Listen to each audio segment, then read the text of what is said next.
Hey, are you the dude that fought Dave Walker on BBC back in 1896? Well, Yeah. or 1987? Yeah. Um, No, not in the something like that. I believe so. Yeah, but was they they've all good people. did they have color TVs back then? No, what you had to do, you had to get like colored plastic and put it over the front of your TV just to get kind of like a little graphic on it. You know what I mean? Remember the days when you had the 3D glasses? You had a one blue one, one red one on the eyes. Yeah.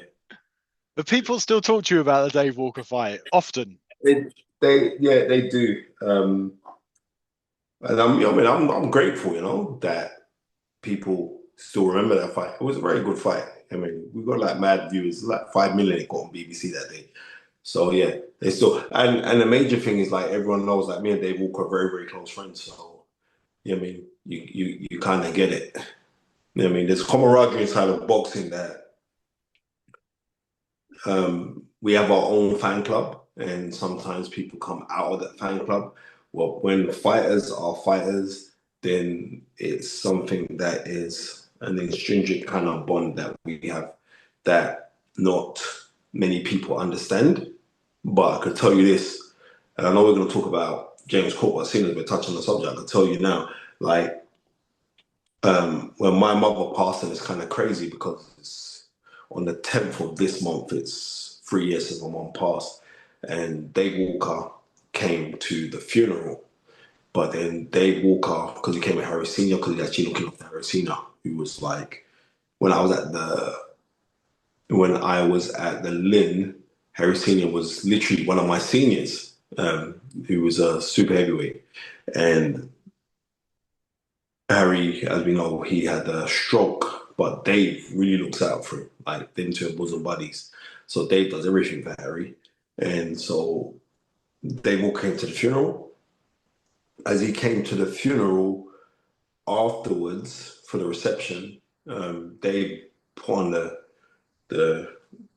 the kitchen apron, was serving the food, helping with everything. Dave Walker's a different human being, even though like where he's been noted, like he's had uh, mental health issues and stuff, where he's been open about it. Dave Walker is seriously, he's a beautiful human being, man.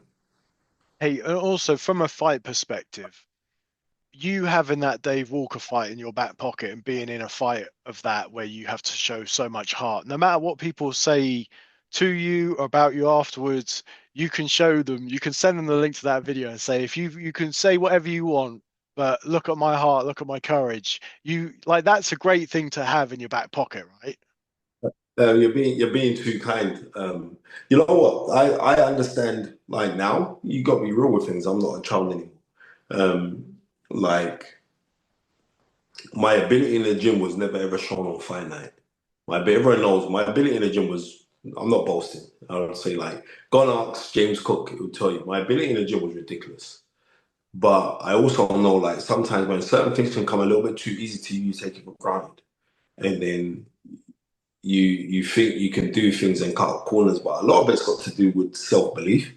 And as much as I was always loud and now he knows everything, right? But I never really had that self belief. It's kind of weird because I can instill self belief into loads of different people.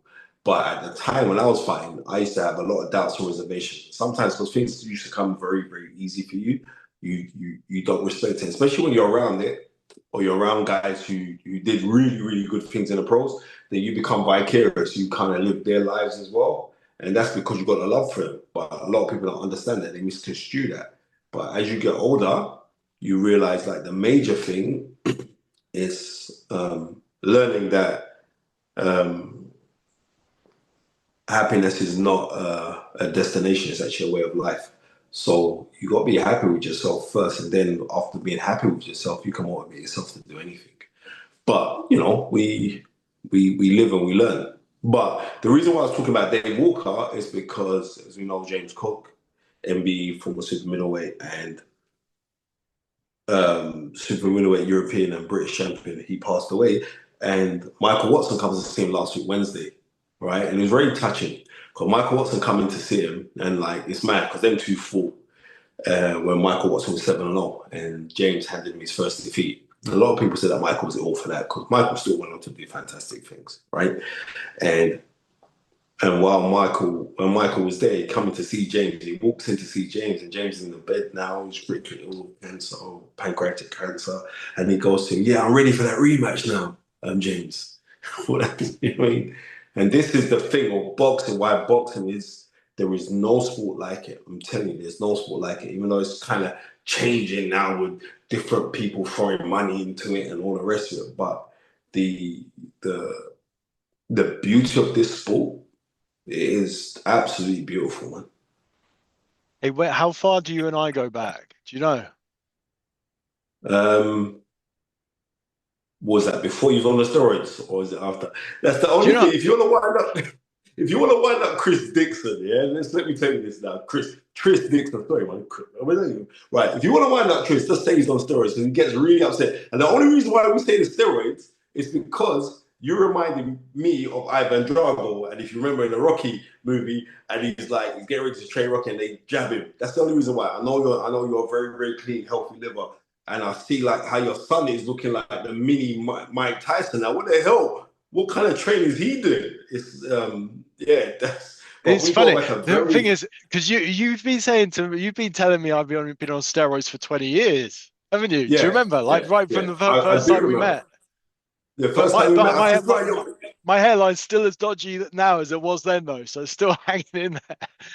yeah. But you know what? You know this is what people don't realize. Like um, boxing makes you have a family, right? It does. It makes you have a family that's different to any other sport. And people, what are you talking about? No, no, no. I'm telling you, boxing has, because there are scribes who write about the sport like yourself, and they're like it's evolving, it's changing, right? Um, and you get people who are on the peripheral of boxing who've never taken a punch, yeah, but they have now been orchestrated in directing people who are taking punches, right? And the myth of like, well, he ain't too smart because he's a fighter, or he ain't just that's absolutely nonsense. Do you understand? Because I'd like to know how smart you are if a punch is coming at you at 45 miles an hour. How clever are you? Right? And I respect anybody that climbs into the ring at whatever level, as long as you've done it, before you're telling me anything, because there's so many people who write about the sport. And my major thing, I always say to people, before you tell me anything about the sport, can you demonstrate to me how to throw a shoulder jab? Can you throw a flip jab? You know what I mean? Can you throw a right hand counter? And if they can't do that, they should have no purpose at all actually speaking about this game. And that's the truth. But the world is changing now, and we do things for likes and retweets and everything else like that. So it's changed. Hey, so obviously, let's get to it. You know, you say, you've got this. I can see the tag on my screen. It says master knowledge. But when it comes to knowledge and life lessons, you had to bow down to James Cook, right? For anyone who's an example of how to be around people, the type of person that everyone should want to be, it was James Cook, right? I'm going to tell you the truth, yeah. You know what, Tris, it didn't hit me, because like it's kind of weird. I don't know why I phoned you when I was in, like I found out that James had cancer on the Saturday, and then he passed it the week Saturday after. So I went to go visit him every day. You know what I mean? And it was nuts when you'd go to the hospital, how many people of the community would come out to see him. And like he's in Homerton Hospital, right? And I'm just gonna keep this thing totally 100. Homerton Hospital, it is a kind of scary place because you go into Homerton Hospital and you've got rival gangs who are one person in hospital, and then like when they got to have their cigarette, they all buck up each other and it all kicks off. In that, it's one of them places. I'm just gonna be real. I'm telling the truth, right? James. James doing the youth work that he did. Forget about his accomplishments when he boxed, right? But the youth work that he did, he stopped a lot of that gang bullshit, right? And this is actually factual because they got the statistical facts. Hence why he got his MBE. Like it lowered the crime rate between a certain demographic of age, lowered when he was in position and doing the stuff that he was doing. Because I first meet James Cook in 1991 at the carnival, and he's got a stall there and giving out pamphlets uh, for enrolling into boxing programs and stuff like that. Right, that's what he was doing. I'm seeing it at that time there. I'm 17 years old, and I'm gassed to see James Cook. I mean, like gas, because I remember him. He looked like he could have been in one of these boxing games because he had that big afro with the big, as Drew McKenzie said, that porno moustache, right? He did it, right? He did, right? I'm gonna just keep it 100. That's James Cook, and I see James Cook, and I'm like, right, that's James Cook. I'm going to talk to my mates, and they look at me. They don't know. I was like, this is James Cook. He's like European champion. They remember, and they don't know. And because also we as human beings, we've got this thing where if somebody's doing, they have to be unbeaten or they got to be a good fighter, right? And it was my amateur coach John Sims that said to me like, watch Jimmy Cook or him slip punches because he never had a big head move, but he could slip a shot. And the reason why he could slip a shot because he used to spar with John McGarvey, he used to spar with Mark Taylor, he used to spar with Earl Christie, he used to spar with Harold Graham, he used to spar with all these guys. So when you're on the road sparring with all these guys, you're gonna learn, and that's what James Cook did. So when it came to life lessons, for me, I'm still trying to work out how the hell James Cook managed to do it, right? Because I knew James Cook knew James Cook. Not like, I knew James Cook. We'd go running on a Sunday. When we had to go running on a Sunday, we'd run and then in Finsbury Park. And then after Finsbury Park, I'd end up going to his house, you know what I mean, to have dinner, right? None of the fighters used to get those privileges. I used to get their privilege, right? And we'd go to his house on Sundays to have dinner. Miss Carmen, his wife, would cook typical rice and peas and stewed chicken and blah, whatever. Right? So I'd go and eat there. And so I knew James. James would tell me just life stories, and I'm trying to work out how he did it because I'm gonna keep this thing 100. James Cook was loved by everybody. Old people, young people, black people, Asian, white people. Everybody loved James, right? And he did it without, how can I put it? He did it without selling out. Do you It was get just me? it was just organic, wasn't it? It was Yeah. just James. It was just James. Yeah. I'm trying to say, like, that man is totally God blessed.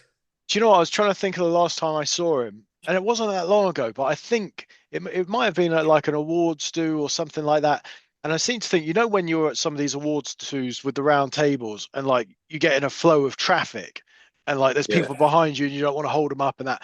I was walking past James and he clocked me and we were walking past. And I think like literally we just hugged and he's like, "Hey T, how are you, man?"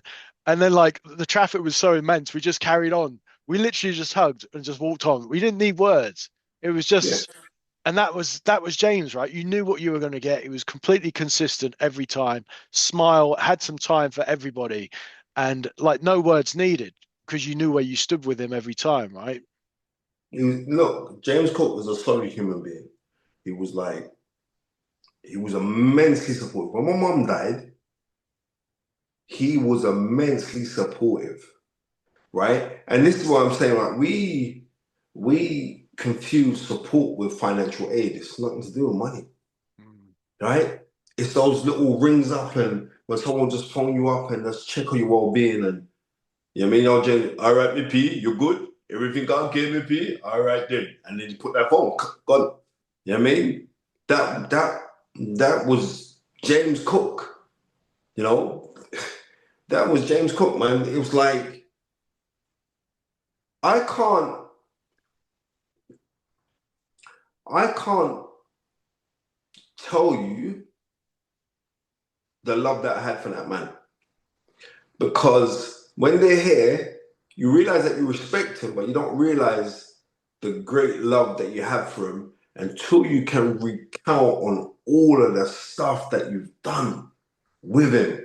Like even from retiring from boxing, all of the stuff that I've done. I remember when I was at Sky and he uh, he just got his book, like was it Guardians of the Street. Guardians of the Street, right? And he writes his book. Well, Melanie Lloyd writes the book. It's a really good book, right? And James says to me, like, "Yeah, I've got my book. You got to buy it." And I said, "Look, man, send me 100 of them. I want to start. I want to flog them because I'm gonna just put pressure on people to buy it." And I remember telling my producer at Sky, Ed Damrell, "Look, James has just written his book. We've got to come in to promote it." And I remember just the gratefulness when I thought, I said, "Yeah, James, you have to come on Sky with me to about your book."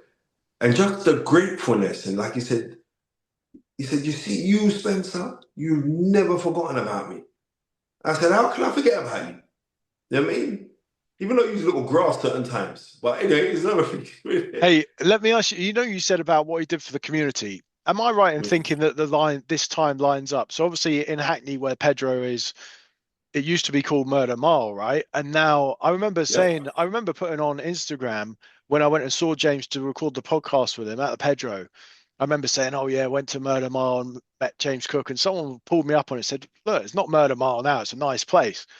And I was thinking like, now it's got me thinking like, a lot of people would say, "Oh yeah, investment came in and it changed it and all the rest of it," but what James did was, in essence, change it from the inside out, wasn't it? Like rather Yes. than have Yes. outside people come and change it, he changed the heartbeat of the place.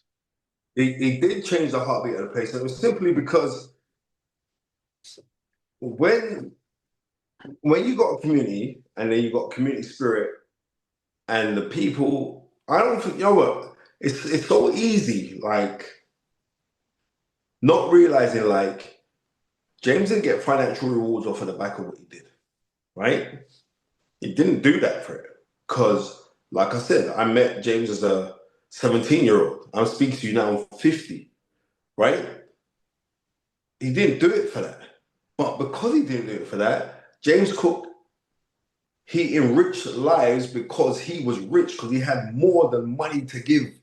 You know what I mean? We think we've got a problem, we're going to throw money. You don't. You need to throw care and attention to it. And he was that person that will give you that care and attention. He was that person that could put his arm around you and say, "It's going to be all right." That's James Cook. You know what I mean? "It's going to be all right, Mippy. Don't worry about it. It's going to be all right." And you're thinking, "All right, yeah, for real." And he just put his arm around you. And you think to yourself, "Right, yeah, we're going to be all right." You know what I mean? Because that was him. And he did change. They're going to put plaques up about James Cook. You do realize it. And then within that era, there's going to be plaques that are being put Statue, up. maybe a statue, buddy. Yeah. I'm telling you now, Get behind it. yeah, because I'm saying to you, the thing that he put inside of the young kids was that of discipline. The young kids will come up and it was Uncle James. You know what I mean? That is right. And this thing of calling people uncle, that was never really a West Indian thing. I'm just keeping this thing 100. It's not. That is more of a West African thing. West Africans, right, generally, they'll call an elder uncle or auntie. That was never really given. It's now, in our culture now, because we're so, especially in the UK, we're in a melting pot of different cultural identities. When we see an elder, the young kids will say, "Oh, how you doing, unks? What's going on, unks?" That's how they talk, right? James Cook epitomized that so much because James Cook was the one where I remember doing a program for the Legacy Foundation, which is a boxing program. I'm going to schools, right? And then the kids would come and say, "Oh yeah, you know my uncle, innit? You know my uncle." I say, "Who's your uncle?" They say, "Yeah, James Cook. You know my uncle." And all the kids, you know, little. And the thing, no, but what I'm saying is like these are little white kids that say, "Yeah, you know my uncle." I say, "Who's your uncle? Is it James Cook, my uncle?"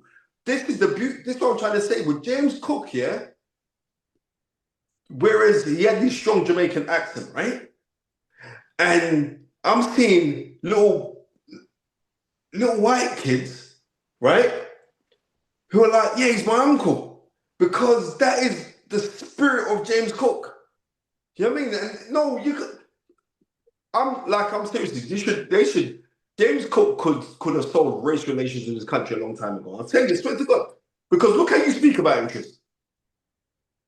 Yeah. Beautiful Yeah. human being, man. So one of my favorite moves in the last few years was, people calling out Tundi and sort of vicariously you for Anthony Yard and not having like you can't say not a boxing guy, but like that uncle figure in the team. Do you know what I mean? Thank That you. that and it was like you brought James Cook in, and then a lot of people in boxing were like, okay, you've got that bit covered now. Like, Right. you'll always get your knockers, you'll always get your haters, you and Tundi. And like that's fine. It's part and parcel. We all get it. But as soon as you brought James Cook up, there's a lot of people who would be like, "Zip! What you can't say anything. You got the Yeah, you boxing can't. guy. You've got Right. the old head. You've got the guy who's seen it all. It's like there's no argument. This Right. guy's taking care of it now. Listen, you know how that came about? Like, um, for going back, my goodness gracious, we're going back 5 years ago now, right? So I work for ESPN out in Dubai on the Carl Frampton versus Jamal hearing when he challenged for the world title. He was unsuccessful in doing so, right? So I'm out there, I'm working on that. It was at the time of COVID, and it was a couple months prior to that. Um, Yard came second best against Lyndon Arthur, and everybody was killing Tundi, right? Everybody was killing him, right? And it's kind of weird how I remember Tundi doing your podcast, right? And I was sitting there saying, when's Trish gonna ring me? I know this bitch. He knows like I'm the knowledge of boxing, right? And things were rocky between Yard and Tundi, right? But rocky because you're getting everyone in here, leave that Tundi, he all makes it about himself, nah, nah, nah, blah, blah, blah, all the rest of it, right? And I remember Tundi driving to my house, like, Spence, I've had enough of this freaking game now. And I was like, are you mad, Tom? I said, never ever come to me and talk like that. You know what I mean? And yeah, sometimes Tundi can be like Marmite, right? But I know him personally, right? What you're seeing when you see him on screen and that's not Tundi. I know Tundi. He's good people. And he was like, everyone's in yards here, leave Tundi, right? Everyone's making videos. It was like, it's just like, yeah, Tundi makes it about himself and blah, blah. I'm trying to say, you have to realize that them two are actually a double act. And fair play to Anthony Yard for his loyalty. So I've just come back from Saudi Arabia after working for ESPN. I've come back and you have to quarantine for 12 days. Right. So they lock you in a hotel. So I'm in a hotel and me and Tony are on the phone all day. So it's like, what's gonna be the next move in that? Do you know what I mean? So he said, yeah, we gotta get older head in and blah blah blah and all the rest. He said, yeah, that's what we're thinking about then. We're gonna get older head in. And we both at the same time. It's kind of weird. We said, yeah, what about James Cook? And then Tony, Spencer Fearon, you're reading my mind. So he goes up. And then he goes, has James said anything bad about me? Right? I don't want to you know how it goes. I said, bro, James don't say nothing bad about nobody. You know what I mean? But let alone you, because he knows the struggle. And then he gets brought in, and the performance that Yard put in against Lyndon Arthur as well kind of shut up everybody. And I remember like it's kind of weird how we're all interlinked, right? Like Pat Barrett got his license because of me. This is factual. It's not me boasting. He had problems at the time. I was promoting as well and wasting money on shit. And I had a word with the board. And then off of the back of that, Pat Barrett got his license. And didn't want to give Pat Barrett his license. Tundi Ajayi got his license because of me, because I told him to go get his trainer's license. He said, come. I was working at Adam Booth. He said, come, go get your trainer's license. You know what I mean? I said, the book's easy. Let's go through the book together. Go get your license. Because at that time, he was training amateurs. He retired from boxing early. He got to fight when he retired. I said, bro, go get your license. So Tundi and Pat Barrett both got their licenses. And fair play, because they always say Spencer was the guy. So props to those guys for that. At that time,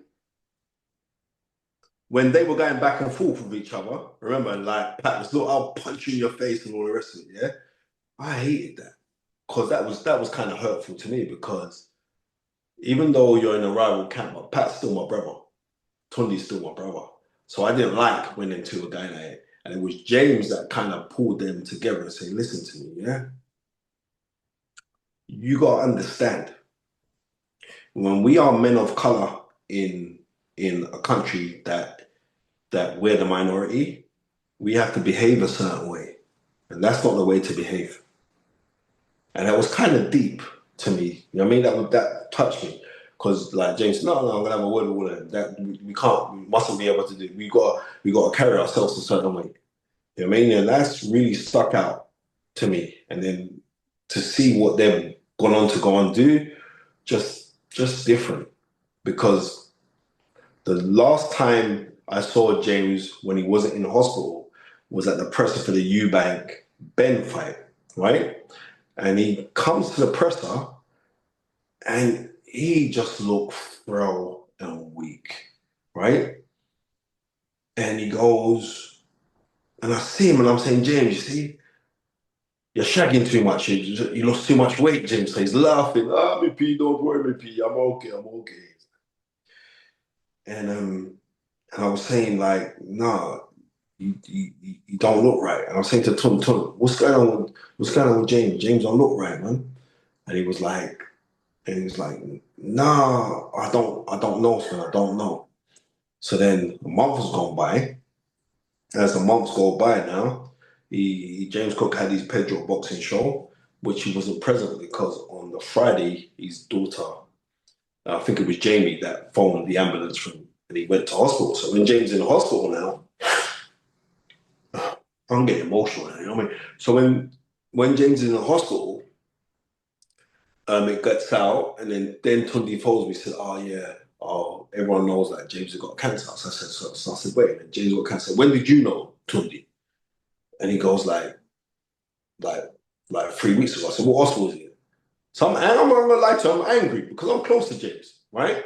But he said to Tundi, I can't tell him because I know what Spencer's like. I ain't gonna tell him, you know. So I go to the hospital, and I'm like, and as I walk in, James is, you know what I mean, James sees me, starts crying. So I said, you know, wussy, what are you crying for? You know what I mean? And then he holds up his hand, he's holding my hand, and then we're laughing and joking and that. And then he falls asleep.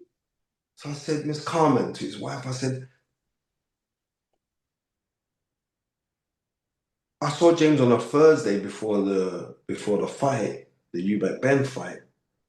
Like, he didn't look good to me. And she said, Spencer, he had chemotherapy in the morning and then got in his car, he just had chemo, and drove to the presser. And I'm angry now. I ain't gonna lie to you. Tears are welling up. I said, why did he come out his house? He was ill. And then he just miraculously woke up and you couldn't really hear much, but he said, I couldn't let down the boys. I couldn't let them down. And that's the man who James Cook was, man. You know what I mean? Hey, did you ever? I know that you came along after him. Did you ever do rounds with him in the ring? Did you ever spar him? Of course, all of us did. Everything. What are you talking about? Every single one of us who was in there, myself, Ted Bammy, um, Richard Williams, Did he put manners on David you? Keogh.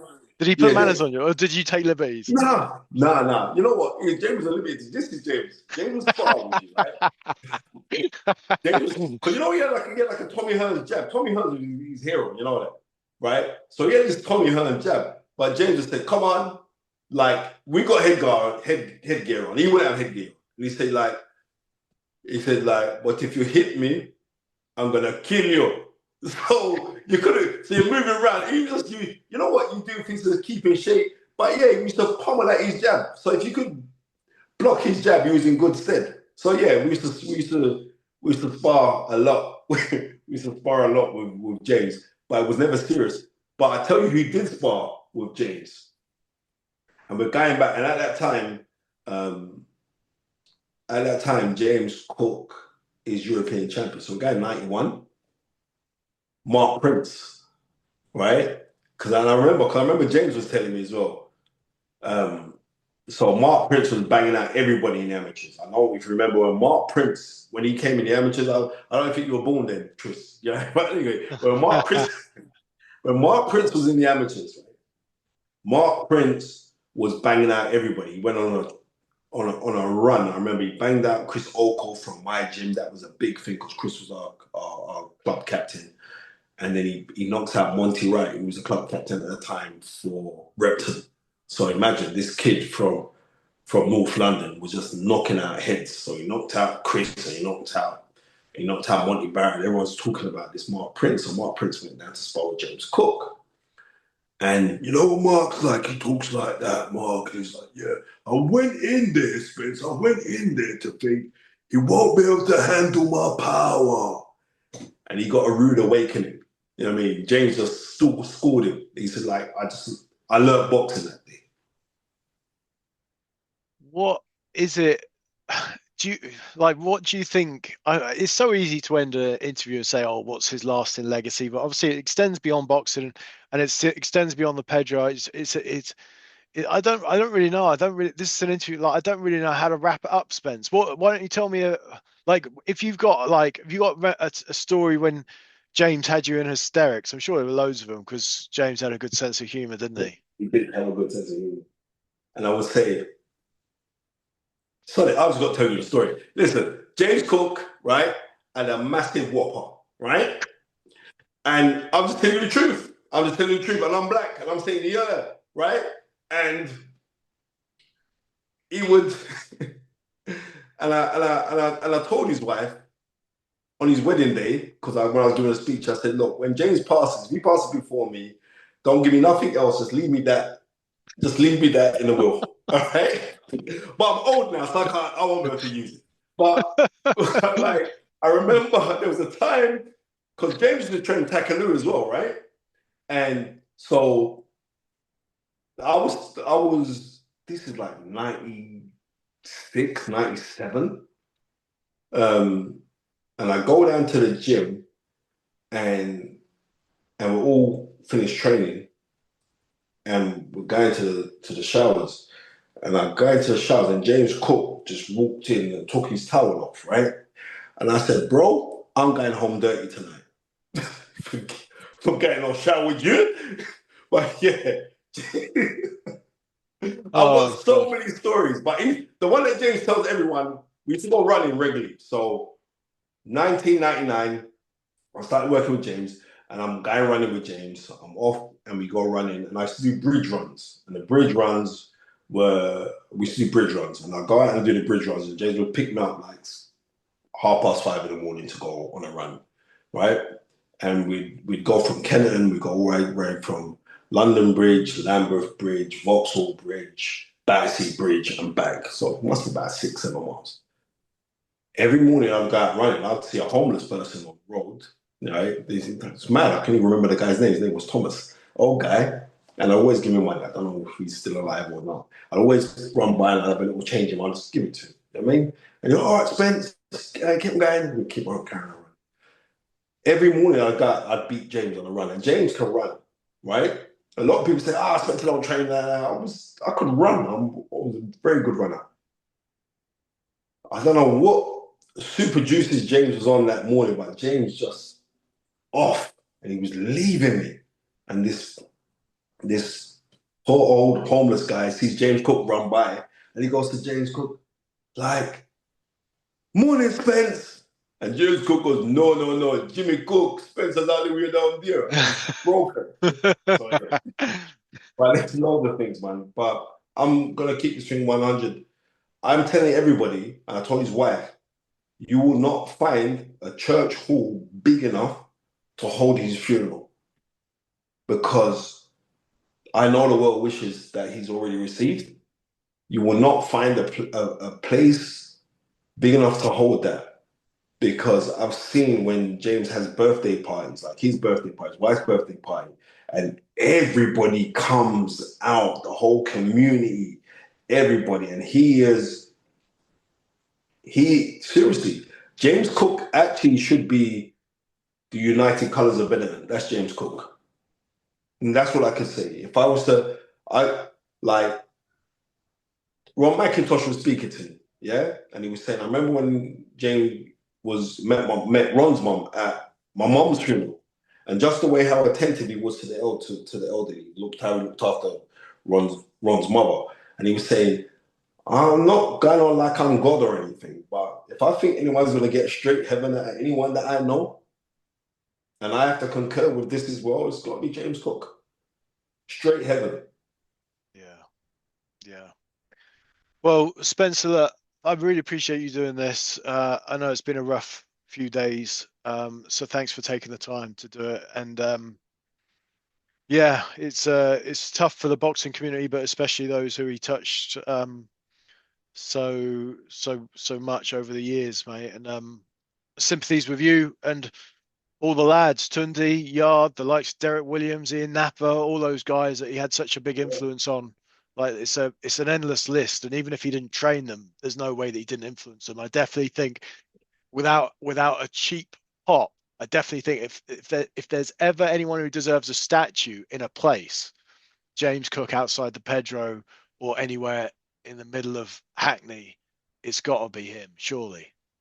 1,000,000%, Tris. Seriously, man.